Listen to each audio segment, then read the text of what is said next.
Good evening and welcome to the Oxford Preparatory Academy special meeting of the Board of Directors. It's January 24th, 2017. Call the meeting to order at 5:06 p.m. The meeting location is Oxford Preparatory Academy, Chino Valley Campus, 5862 C Street, Chino, California, 91710, with two teleconference locations. The OPA South Orange County Campus, 23000 via Santa Maria, Mission Viejo, California, 92691, and OPA Saddleback at 22882 Lamont Drive, Lake Forest, California, 92630. The public, including public attending a teleconference location, are invited to address the board regarding items listed on the agenda. Comments on an agenda item will be accepted during consideration of that item or prior to consideration of the item in the case of a closed session item. Please turn in comment cards to the board secretary prior to the item you wish to speak on. Roll call. Ms. Garner? Present. Ms. Tarver? Present. Mr. Diaz? Present. Mrs. Adley? Present. And Mr. Vesti, present. Next, we have approval of the agenda for the special board meeting. It is recommended the Board of Directors approve the agenda for the special board meeting for January 24th, 2017. Do I have a motion? A second? I'll second. And roll call. Ms. Garner? Aye. Ms. Tarver? Mr. Diaz? Aye. Mrs. Adley? Aye. Mr. Vesti, aye. Public announcements of reasons for closed session.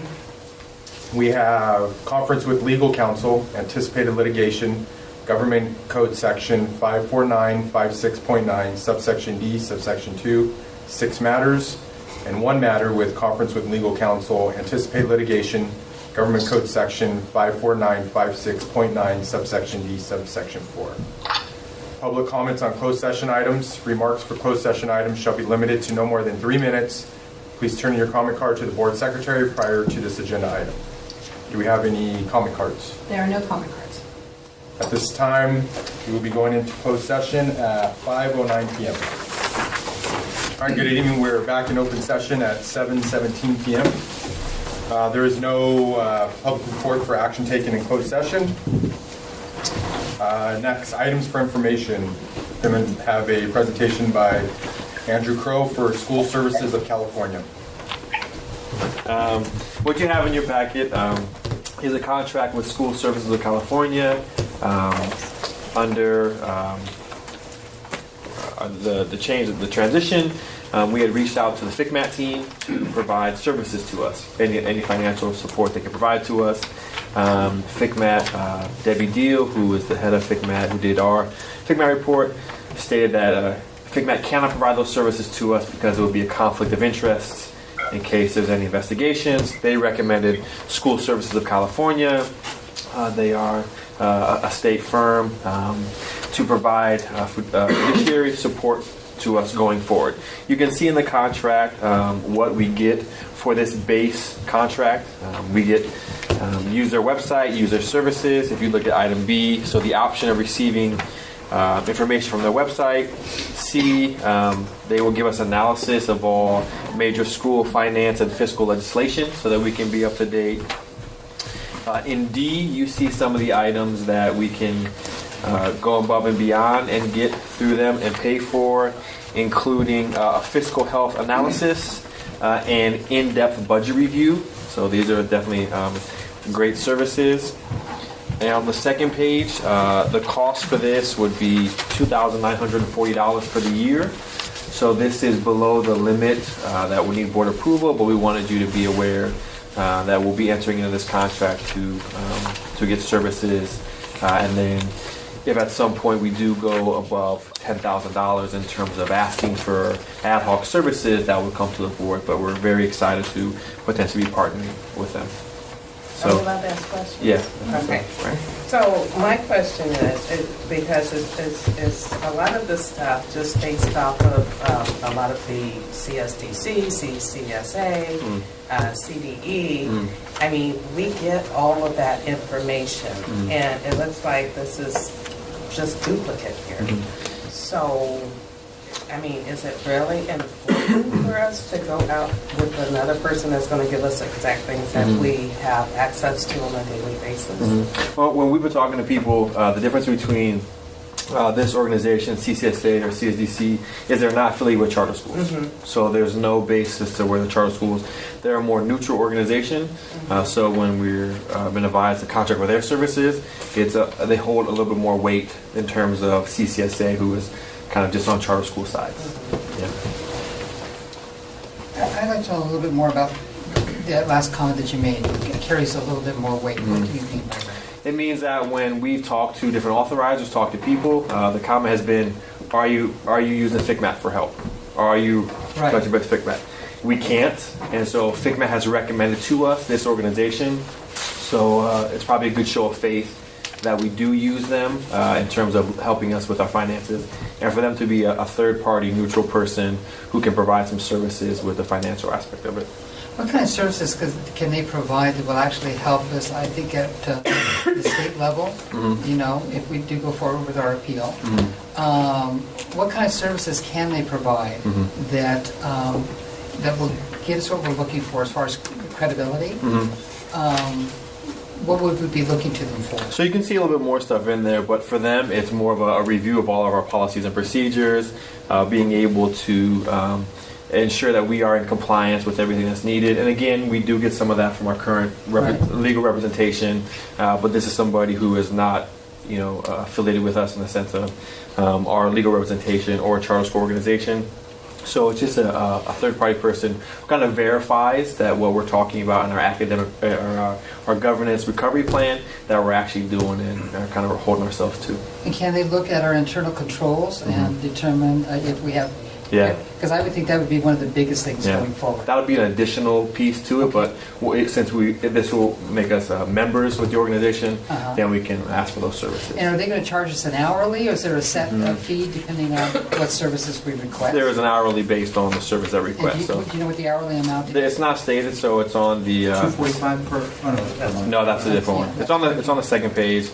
Under 2, it says it'll be billed to you at their hourly rate. So once we get into the contract, we can obviously ask what the hourly rate is, and then if that is the hourly rate is dependent on, you know, who's providing the services and what services they're providing. Yeah. So are they located in Sacramento? Yeah, they're coordinated from Sacramento. They're state. And what did you said? I thought you said the. Did you say state agency? Did you say what you said? State organization? Yeah. I apologize. They're not funded from the state of California. They're just a statewide organization. Okay, statewide. Not a state agency. Yeah. Yeah. Any other questions? I do. Yep.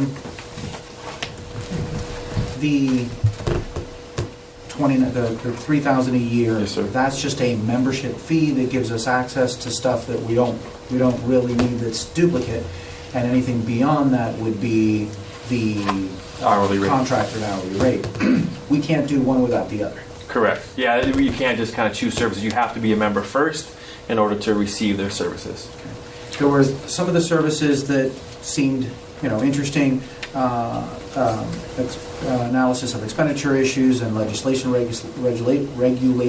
regulatory issues, special education study, fiscal health analysis, etc.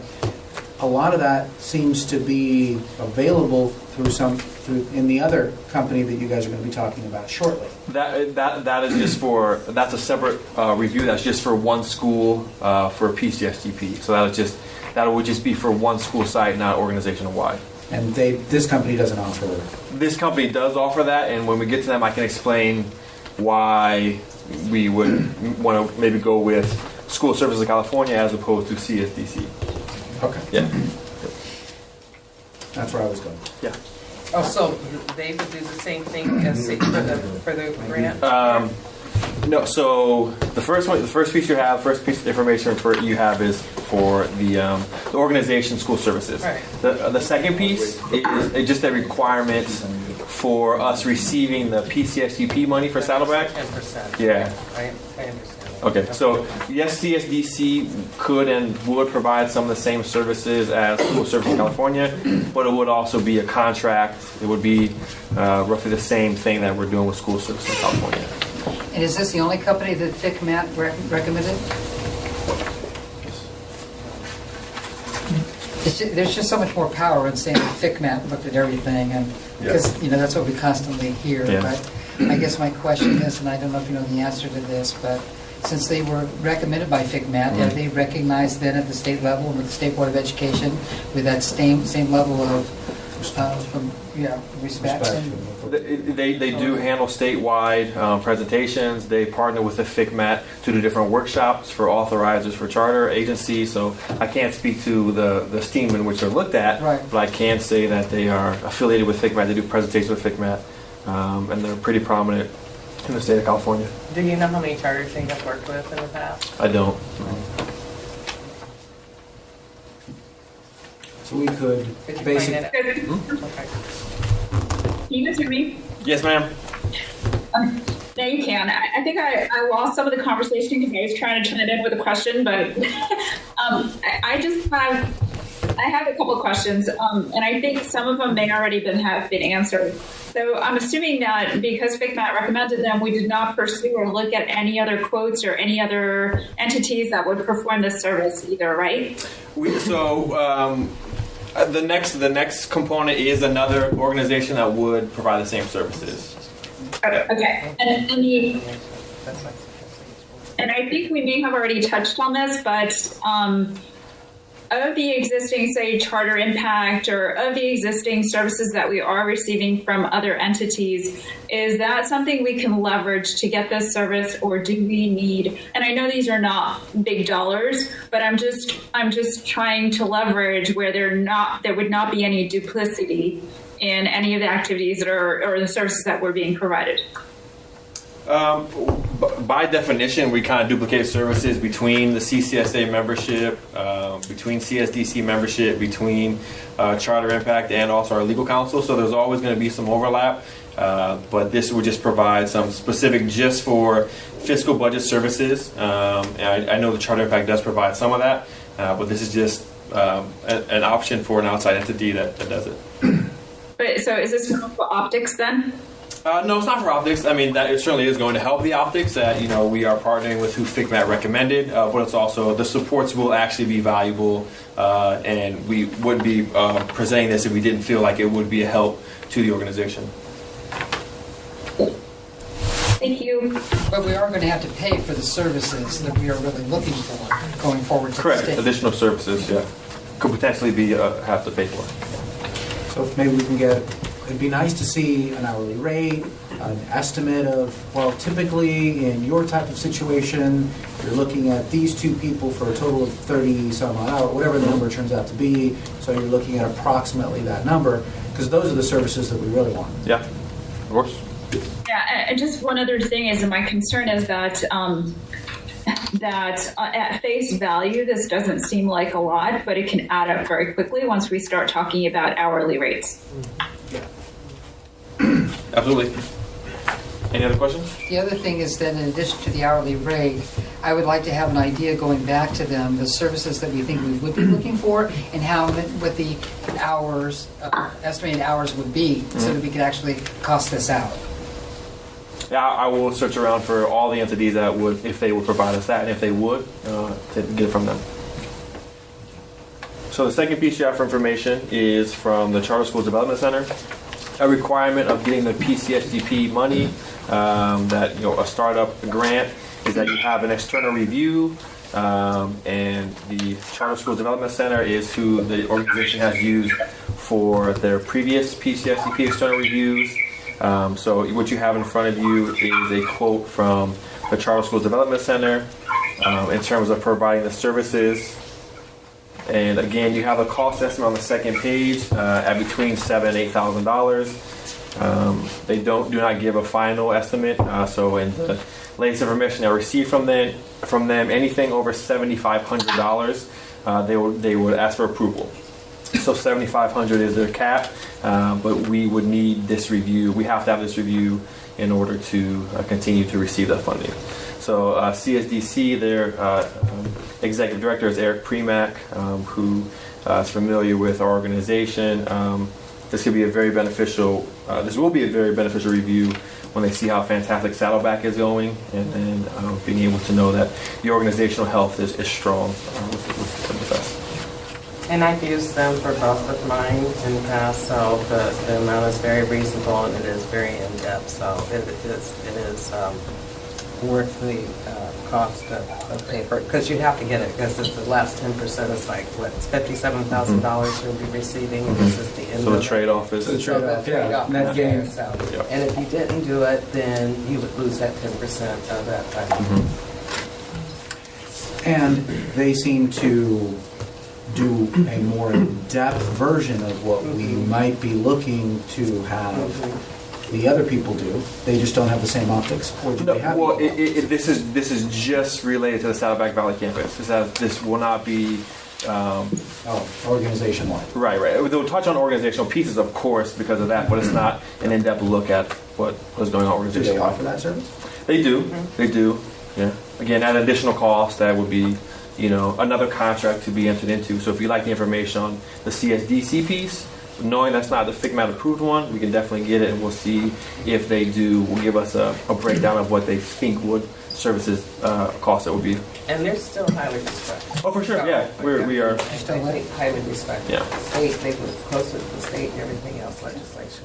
Yeah. So I think you would almost get more bang for your buck doing something like that, because there is such overlap with a lot of the other things that we're doing, but specifically they can guide us because of all the trainings and finance and budgets and everything else that they provide throughout the year. This is the organization that Mrs. Pasco was going to the Chief Business Officer training with, and so they do provide a lot of statewide across the state. Yep. So just a question, Andrew, I'm sorry. Yeah. This quote of $7,000 to $8,000, I know these are the services they're providing. Is it capped based on number of hours? Is it unlimited? How does that work? What is that quote based on? Yeah, the quote is based on 2 days of an on-site review and a third day of writing it up. And they cap there, and we will also be in that responsible. We're responsible for travel, for accommodations, and then they cap it at 75. My latest information from them is they cap it at 7,500. And if for some reason their expenses go above that, then we would have to agree upon them going above that in case they need to write an additional report or have a third day at the campus. Okay, thank you. So would there be any, there's no rush into entering this other contract with school services? No, not at all. So, For us, it was just to ensure that yeah, and I get it, because FICMAT And we were recommended. asking, does FICMAT, we kept asking, does FICMAT offer services? We hammered you pretty well on Yeah. wanting that answer. Yeah. And so this answers that. That's your answer. So I think we certainly would want to, if we're going to act on it sooner rather than later, to allow them time to do their work.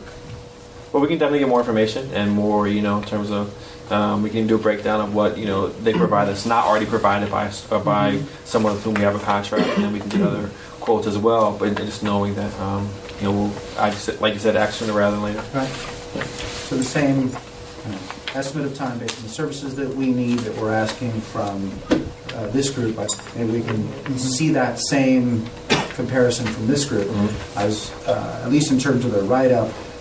What their two-person team does through that 2-day visit was pretty extensive. The stakeholders, the administrators, the focus groups. It was. And then how long it takes to get it back. That's critical. That's going to be critical for us. It was very comprehensive. Okay. Thank you. Yeah, thank you.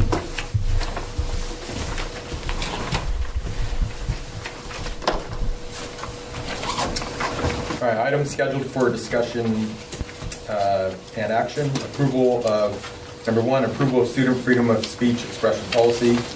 The Board of Directors affirms all OFAS students' free speech and press rights and will consider adoption of a student freedom of speech expression policy. Is there any discussion? is this just a tighter version of what we'd already approved, or am I misremembering? We didn't approve it, it was tabled. It was tabled, okay. It is sometimes. That's,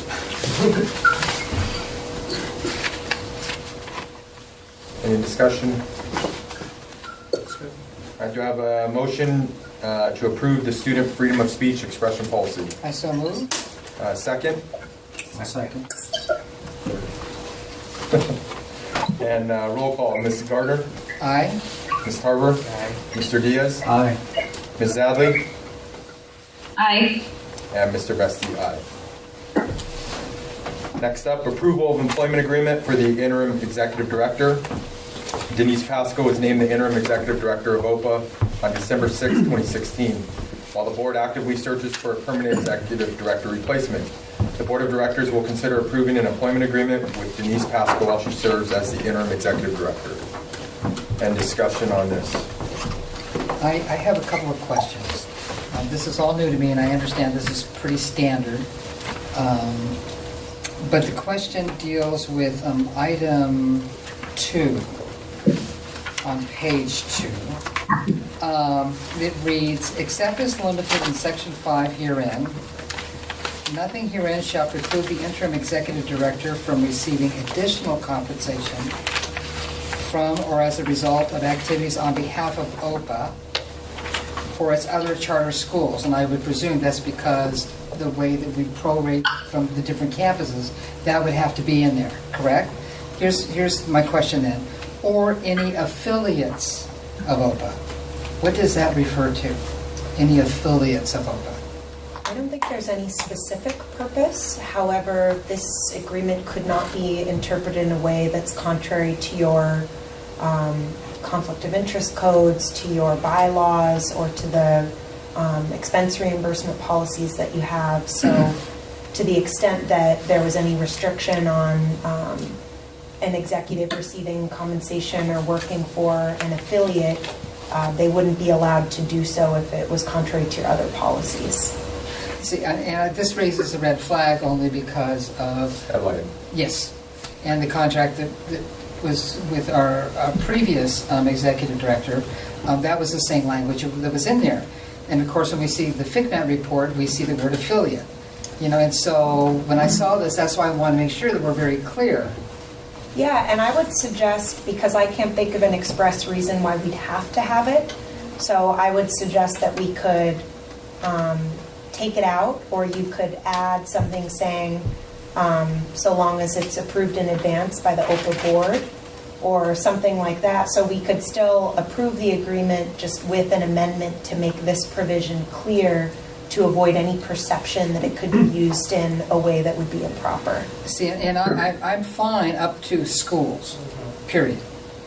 I would like to strike or any affiliates of OPA. I agree. I don't have I do any objection. Yeah. Take it out. That was my one question. So just for procedural purposes, whoever moves to approve Okay. this, Okay. they would have to do so with the, as amended, to strike, this portion from section 2. Any other discussion? So do I have a motion to approve the employment agreement for the interim executive director with the amendment of removing affiliates under section 2 and just in that sentence at schools? I so move, and I just want to be clear on the amendment that we are striking on item 2, compensation, that it will read, except as limited in section 5 herein. Nothing herein shall preclude the interim executive director from receiving additional compensation from or as a result of activities on behalf of OPA for its other charter schools, period. We are striking or any affiliates of OPA. If it's not too late, I do have one more question. Explain to me the 143 workdays and how that works in a typical contract. So I presume you're talking about the number of days worked. That's usually for STRS purposes. You have to specify a number of days minimum that someone works to qualify. Okay. That was it. in a first, I'm in a second. All right, roll call. Ms. Garner, Aye. Ms. Tarver, Mr. Diaz, Aye. Mrs. Adley, Aye. and Mr. Vesti, aye. Congratulations. It's been a while. So we're waiting patiently. Number 3, approval of contract between School Food and Wellness Group LLC and Oxford Preparatory Academy to provide administrative support with Oxford's participation in the National School Lunch Program. School Food and Wellness Group will provide OPA necessary support and administrative management of the National School Lunch Program for all 3 school settings. Any discussion? Yes. Okay, so with this one, are they just providing the work itself? Who are we contracting out with a lunch program? And They you will have to- contract. They're going to do the contract, so they're going to go ahead and to get the license and everything else where it's just totally out of their hands. Yes. How many employees will they be training on each campus? Because No, I they- know because they'll have the school records, have access to school records and things of that nature, so. So the school food and wellness, they will just have the managers, whoever the vendor that we contract with will be the ones supplying the licensed food handlers, the people to serve the lunches. So school food and wellness will have just the oversight and the auditing of those personnel. So they'll be taking care of our RFP, they'll be taking care of getting us up to, in terms of the state food authority, and they'll be monitoring the compliance and the tracking and the auditing. Okay, and so do you have a food service manager on site that would be doing the day-to-day stuff? Correct. Okay. That will be written into their RFP as to that will be a portion of whomever we choose to provide lunch as part of the National School Lunch Program. So they're And just, what is their, I'm sorry. no, please. And so what is their cost is, It's $2,000 up front and then $1,500 per month through the end of the school year. and then you'll have like 3 food managers on each campus? So, It'll depend on what vendor we use in terms of who's going, how many people we're going to have on each campus. because it can be costly, I know. I do this Yeah. in-house, I Yeah. don't go outside. I know a lot of us don't go outside, so that's why I said it can be costly, but it is very difficult. Yeah. So for somebody to get a startup and kind of taking that off their plate, Yeah. that makes sense at the very beginning. Yeah.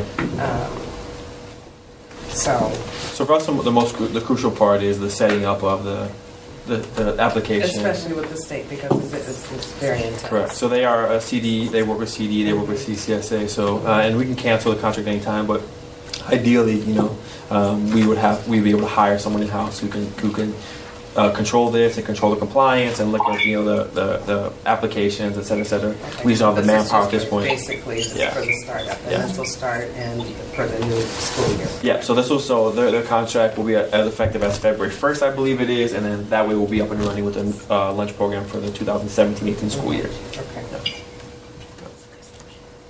And they would be managing all 3 campuses, right? Correct.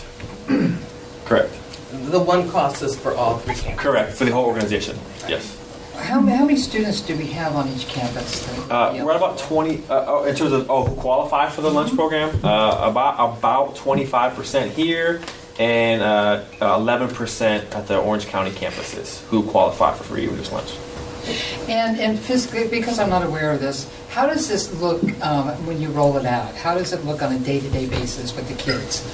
Is it food that's not offered to other students? Oh, bless you. Um, Kind of a transition would be that there'd be a set cost for each meal, Okay. roughly $3, and so that would be the cost of the meal.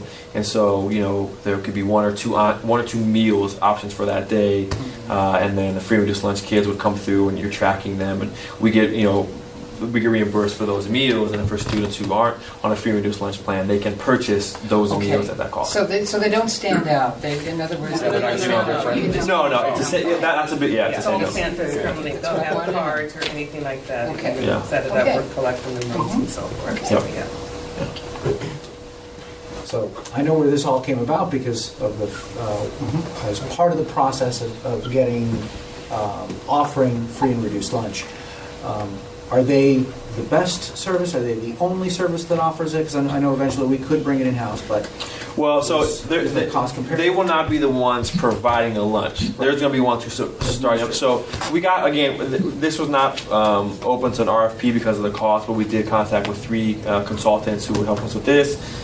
They were the most highly recommended. They were the cheapest one. So we feel confident in what they do. And then in terms of who will provide the food, that obviously was my next.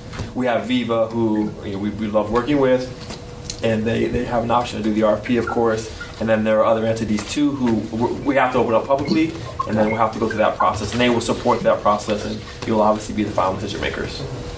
And just little information why we're a little tougher too with having 3 campuses spread so far out. We're not just all centrally located, so the food in-house versus out-of-house, warming it up on campus versus having it hot, there's a lot to manage. Absolutely.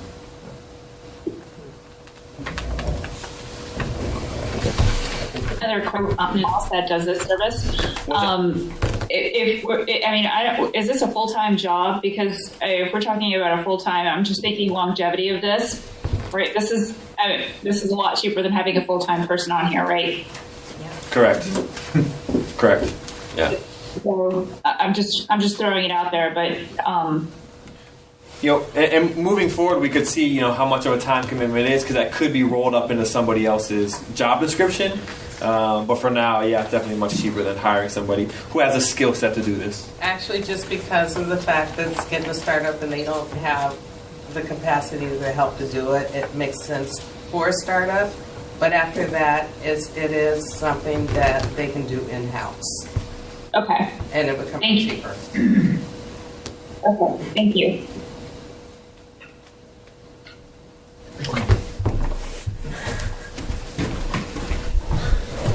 So do I have a motion to approve the contract between School Food and Wellness Group, LLC, and Oxford Preparatory Academy to provide administrative support with Oxford's participation in the National School Lunch Program?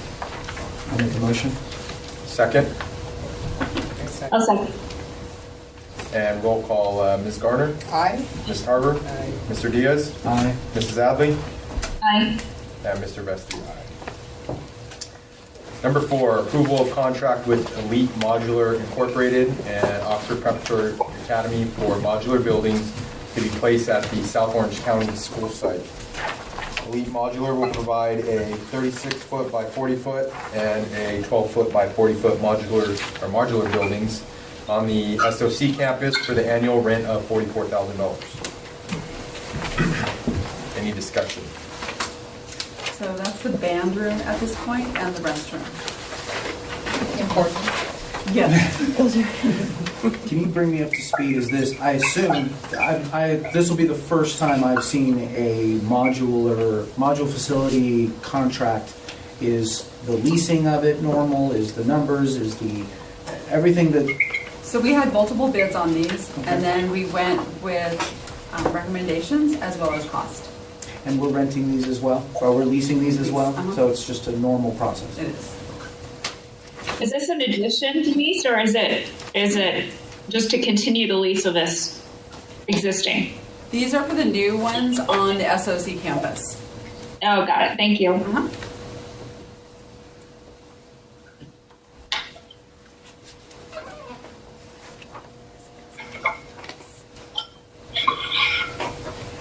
Any other questions? I do have a motion to approve the contract between Elite Modular Incorporated and Oxford Preparatory Academy for modular buildings to be placed on the SOC school site. I so move. Second, Second? roll call, Ms. Garner, Aye. Ms. Tarver? Mr. Diaz? Aye. Mrs. Adley? Aye. Mr. Vesti, aye. Next up, approval of nepotism disclosure policy. In order to tighten internal controls and increase the transparency of OPA's hiring procedures for employees, consultants, and school services providers, and for board members, the board of directors will consider approving an updated nepotism policy and disclosure forms. Any discussion? Do we have a copy of the disclosure form? I didn't include it in the packet, but I believe, was it online? I don't remember off the top of my head, I apologize. I didn't see that, but this is the stronger version Yeah. of what we had already approved. Discussed, yeah. And that one, and you didn't see it because it was before. It has had the the employee's name, who they are related to within the organization. Is there a strong statement just before they sign their name? Saying It's pretty, there, any conflicts or...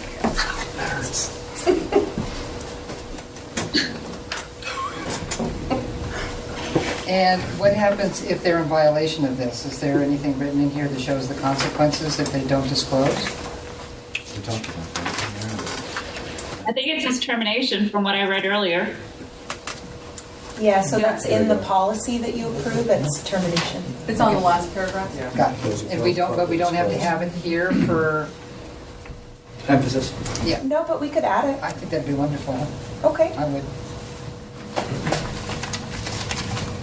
Yeah, it's the last paragraph on the last page. It says, anyone who doesn't Reading it as you're saying. disciplinary action up to and including termination. Is that what you're referring to? So what we can do is if the board approves the policy, we can just amend the notices, Okay. because you don't really need to approve the notices. right. Okay. Thank you.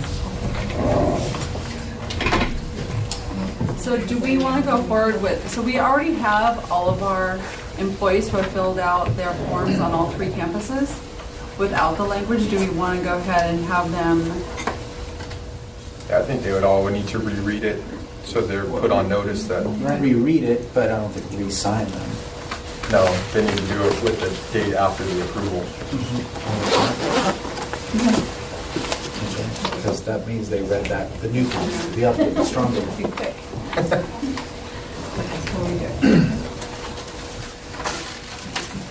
Any other discussion?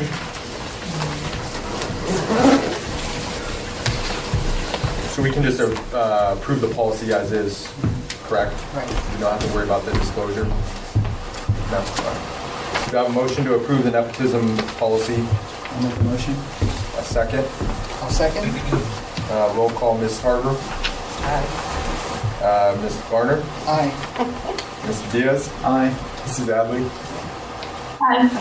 Oh, so we have a change that needs to happen on there. In the last paragraph on the first page, it says, if the relationship involves the director of human resources, that should say coordinator.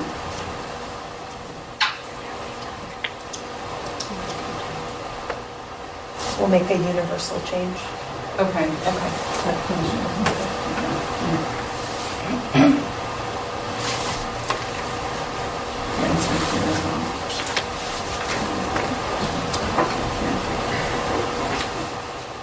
All right, try that again. So it'd have to be approval of the amended policy, correct? Correct. We have a motion to approve the amended nepotism policy, change Director of Human Resources to Coordinator of Human Resources. I'll make a motion. A second, And I'll second it. and roll call, Ms. Garner, Aye. Ms. Tarver, Aye. Mr. Diaz, Aye. Mrs. Adley, Aye. and Mr. Vesti, aye. Number 6, election of board vice chairman. Pursuant to the bylaws, Article 8, the officers of the corporation are chosen by the board of directors and serve at the pleasure of the board. It is recommended that the board of directors now appoint a vice chairman of the board.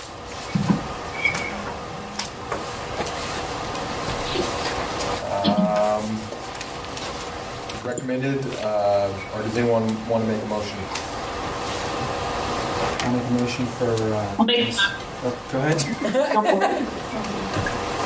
before you're there, we'll probably cut off.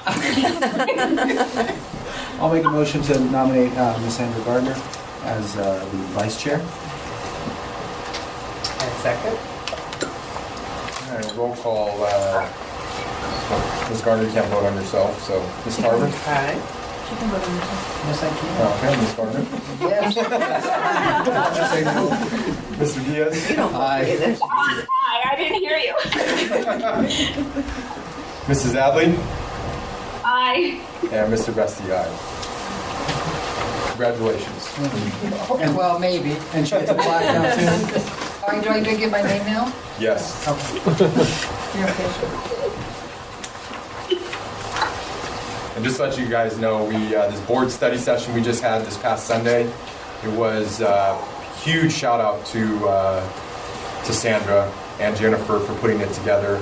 This is the binder we went through. We spent 2 hours, and you know, she's going to be a huge asset to this board. She's been a huge Yes. Amazing. Number 7, response to notice of violation for Oxford Preparatory Academy in Chino Valley.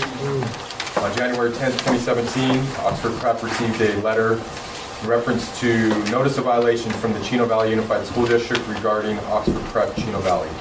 The deadline for Oxford Prep to respond is January 31st, 2017. The board will discuss the letter and consider directing Oxford Prep staff to submit a detailed written response addressing each identified violation with attached supporting evidence. Discussion. You know, I do want to say something. This notice of violation should have come a lot sooner than it did. It came out of order. And it's a real disservice to our kids, to our families, to everyone who is a stakeholder in this school. When Chino decided to do this, it was well after the fact. And so the perception, I think, from the whole community was that Chino came to harm and not help. When you do a notice of violation, which is certainly their right to do, and when Capistrano did that, it's a good thing, because it means that you have a problem, you need to fix the problem. Chino chose not to take that approach. Instead, they waited until it was time for renewal, and then they denied. And so the OPA community was very upset, and rightfully so. If they had come out with a notice of violation, as they should have, the perception would have been they came to help and not harm. And I really wish that they would have done it the right way. I think we'd be someplace else today. And I think we need to go on the record with that. Obviously, we will respond accordingly, point by point, even though I think some of the points are not relevant, but we will still do it point by point. But I think it's really important that we make that point. The parents, the families, everyone sitting at this table was alarmed when we found out what had happened. Instead, we were treated to feel like we were co-conspirators. Mm-hmm. And that just wasn't right. And the children are being punished for something that they had nothing to do with.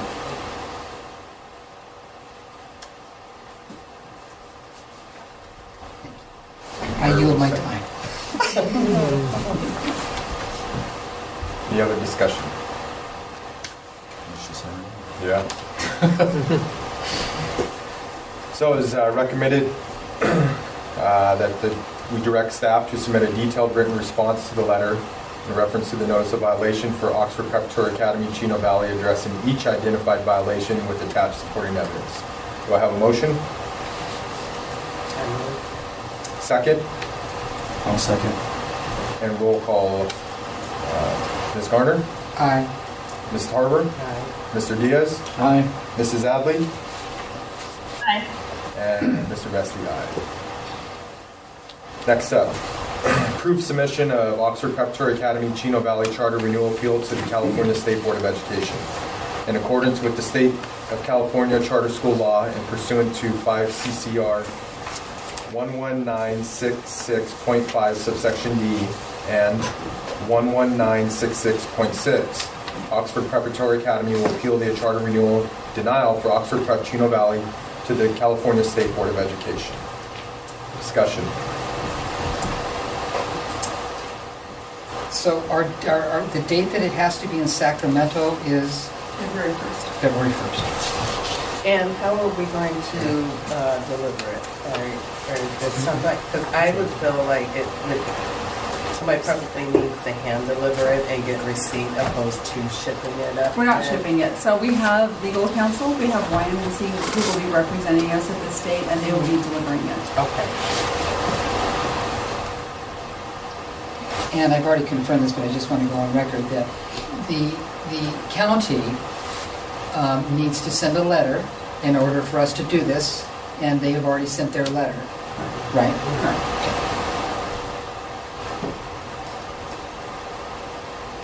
And we've made no material revisions.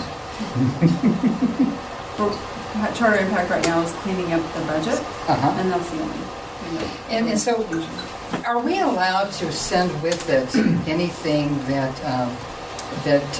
explains what Chino has written? Are we allowed to give a response in addition to the petition? We have a cover letter that will address everything, all the Okay. steps up until the submission.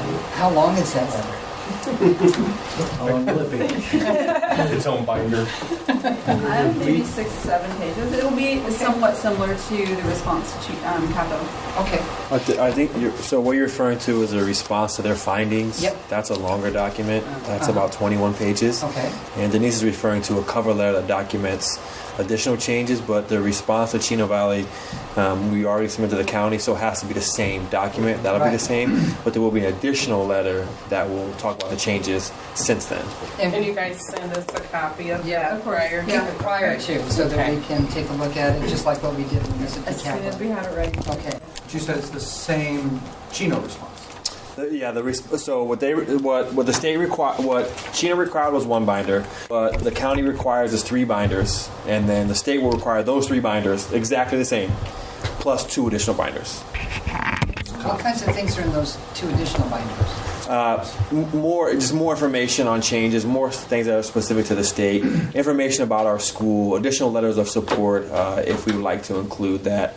Most everything is included in our first 3 binders because we do a pretty thorough job of that. But that's the chance where we put our recovery plan, any additional contracts that we will have signed, that will be in those additional binders. So free and reduced lunch, that would be added in there.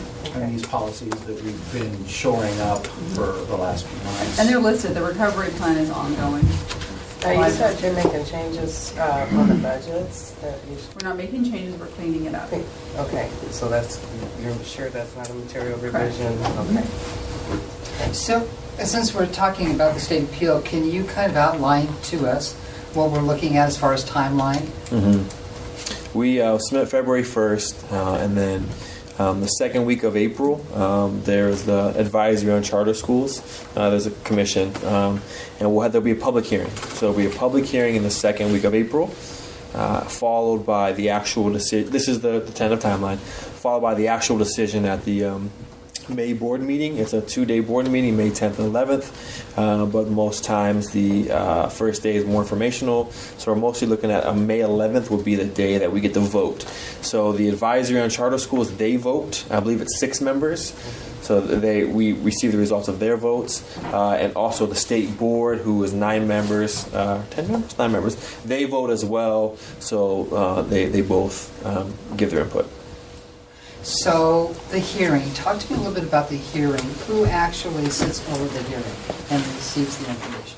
Well, at the first one, at the advisory, there's the commissioners oversee that in April. So the appointed commissioners to oversee charter schools, Oversee charter school. yes, they would hear our presentation, our changes, why we responded to Chino, our response to the county. Although there's technically no findings from the county, we would still talk about why they didn't receive it. I would assume that Chino would send their representation, and Chino would speak as well. And so that is my understanding from the April piece, and then the May vote day would just be discussion by the state board members, and then a vote on it. And what is the history of this? Whatever the advisory commission recommends, do they usually go with that? Do they always go with that? What do we know? So we pulled the last, so this school year, I tried to remember off the top of my head, 13 charter schools went to the state, but some of them were already approved by the state, so it's a little not, relevant to us. And from what we saw, I can't remember a case where the state vote was different than the advisory vote, but again, I didn't do too much deep digging, so that's probably a pretty good primer what the commission says to the state. Yeah. So they get our binders February 1st. Obviously they've got several months to review all the information. Is there any dialogue, feedback, request for more information between February and April, or is there just a dead silence between February and April? Yeah, we're hoping that's not the case. What we're really, not excited about, but we're hopeful for is that between CCSA, between the Eric Premack's organization, CSDC, coming out to do the Saddleback review, with our proactive approach to WASC, getting a substantial change in there, and then legal representation, that there will be enough communication somewhere that it'll happen, that we can get our story out there. Mrs. Pasco is being proactive and reaching out to whomever is tangentially related to state board members. So we hope that there will be communication and that we can outline steps that we have made. Plus, we will make more changes before the hearing in April. So that'll be based on legal counsel's advice in terms of how to get that to those board members. So at this level, we can actually make material changes with them coming back to us and Not saying... material. I think with the state you can. With their permission. Yeah, they can. They will have conversation, and at that time, if the material revision is needed, they will reach out to us in order to do so. So we can't make material revisions, but But they they can request for us to make material Exactly. revisions. And they're much more lenient on doing stuff like that opposed to county. Now, April, public hearing. The only public hearing that I have as a reference is what happened at Chino and what happened at County. At the county. How's that forum similar or different? They have 3 minute for an unlimited number of people. Do you have any idea how that works? I don't. Do you, Ms. Tarver? I don't know. Yeah, because they'll have more charters up there at that particular time, so yeah, they'll just have a little panel there and ask the questions and give you the time frame. And there'll be a dialogue with the panel. I think it would be very helpful also to maybe sit down and talk with some of the schools that have actually gone through this, and to see any insights that they can give us, especially... Well, your attorneys can do that. They're up there all the time. So, Let me tell you, Greta, she has had a number of charters come Right. through, and they have won quite a few cases Right. up there. So And, Have you been through this before? I haven't had to go to Never. the state. but sometimes when you're actually talking from a school, from their vantage point, what they've gone through, sometimes they have a little bit different insight than your legal. Well, that's true. And so I just want to make sure, this is our one shot. Yeah. I want to make sure There that are we've a done couple absolutely that I- everything, that yes. So we have- I can even recommend. we have legal counsel also working with some members up in state. We're going to be having some conversations next week on the phone with them, just starting that relationship. So I know that also some of the people are located in Southern California. Not everyone is up in Northern California, so. As part of what, the advisory board? The advisory board as well as the state board. Yeah. We have names. Yeah. Yeah. We have our legal counsel reaching out to them to start those conversations. So it's waiting.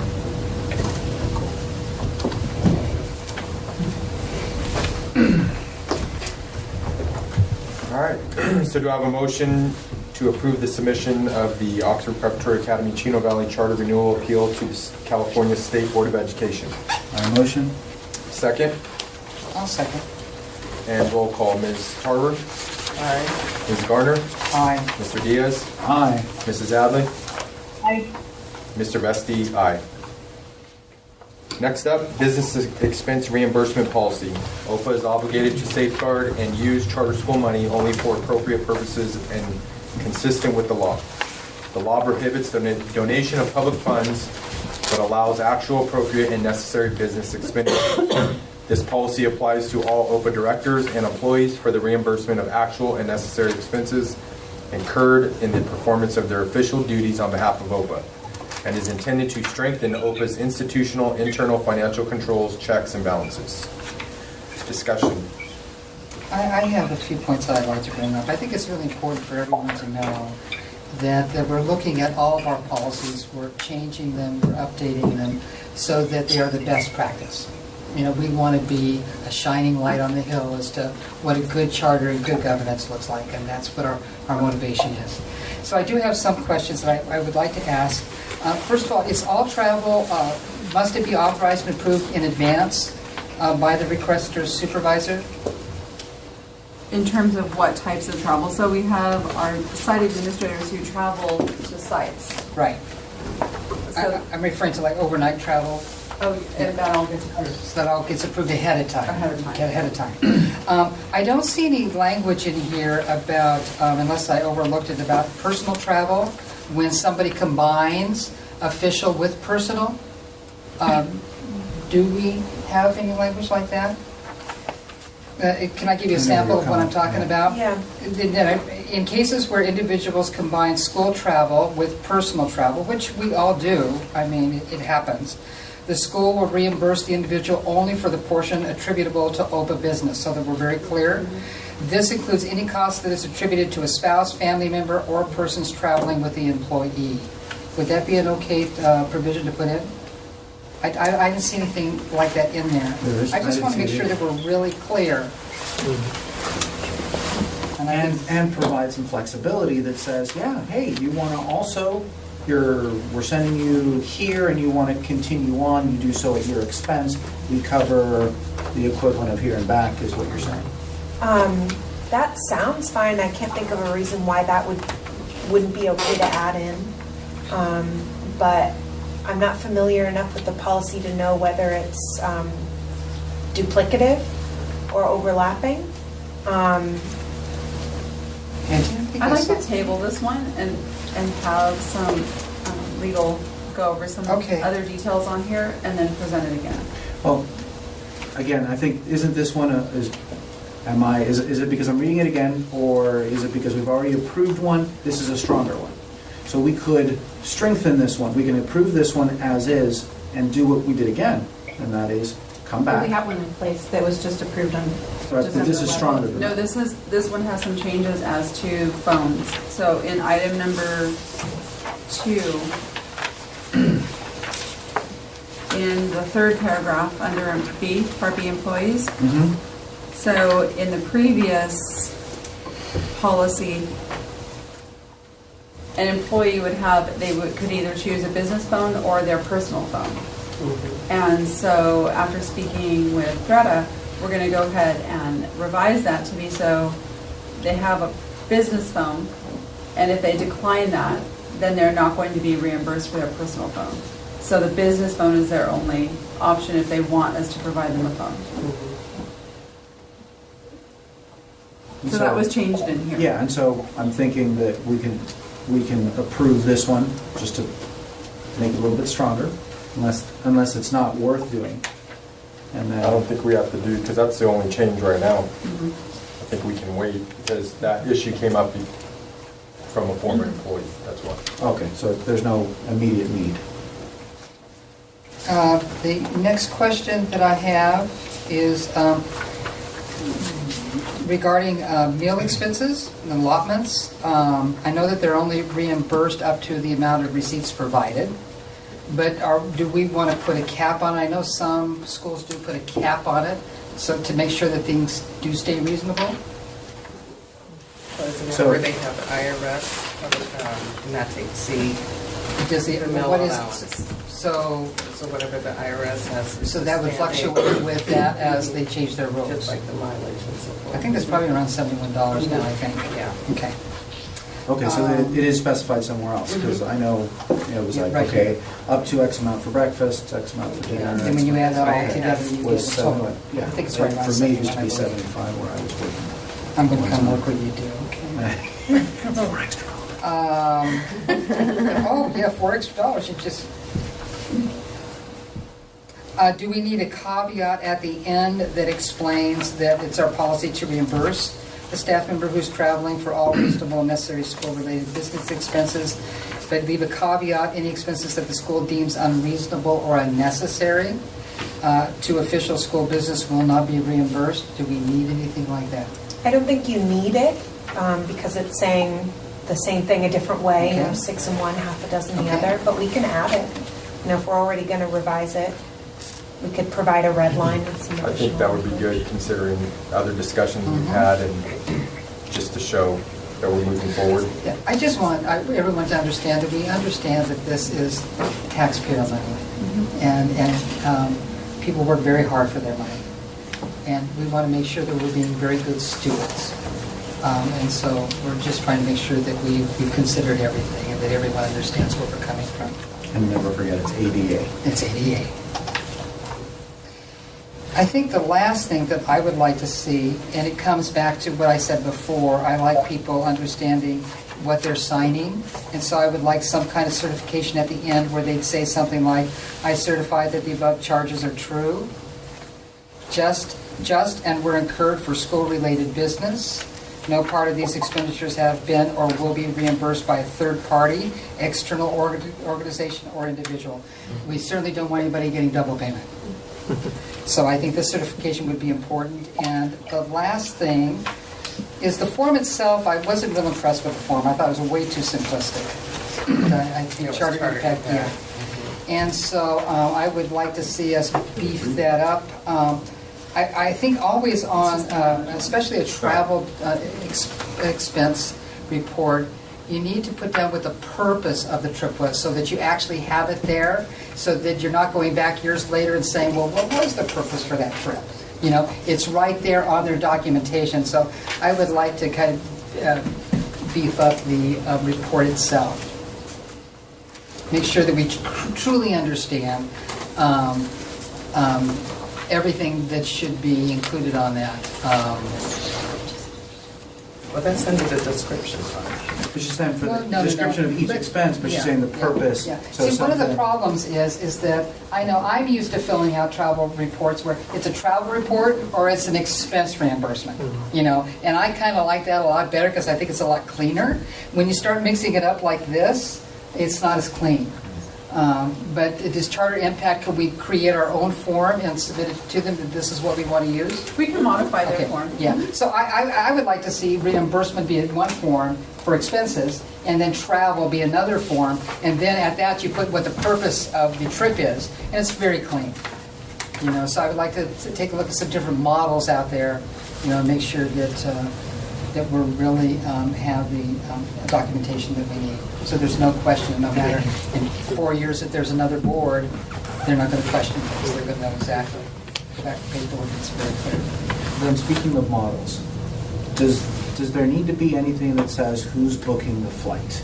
Are they booking it or are we booking it? And the travel miles or rewards or whatever, and then getting money up front? Because, for example, I know when my wife goes to conferences for Placentia or Linda, they give her a check in advance and then she has to come back with all the receipts.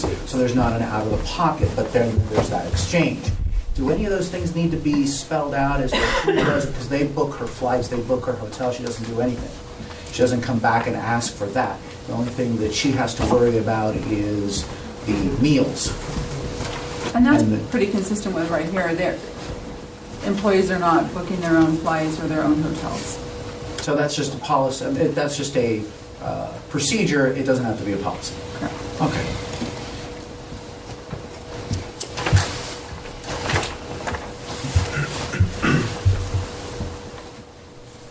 Anything else? No. So we'll table this until our next board meeting. Next up, adjournment. It's recommended the Board of Directors adjourn the special board meeting for January 24th, 2017. Do I have a motion? So moved? Second? Roll call. Ms. Tarver? Aye. Ms. Garner? Aye. Mr. Diaz? Aye. Ms. Adley? Sure. And Mr. Vesti, aye. Meeting is adjourned at 8:19.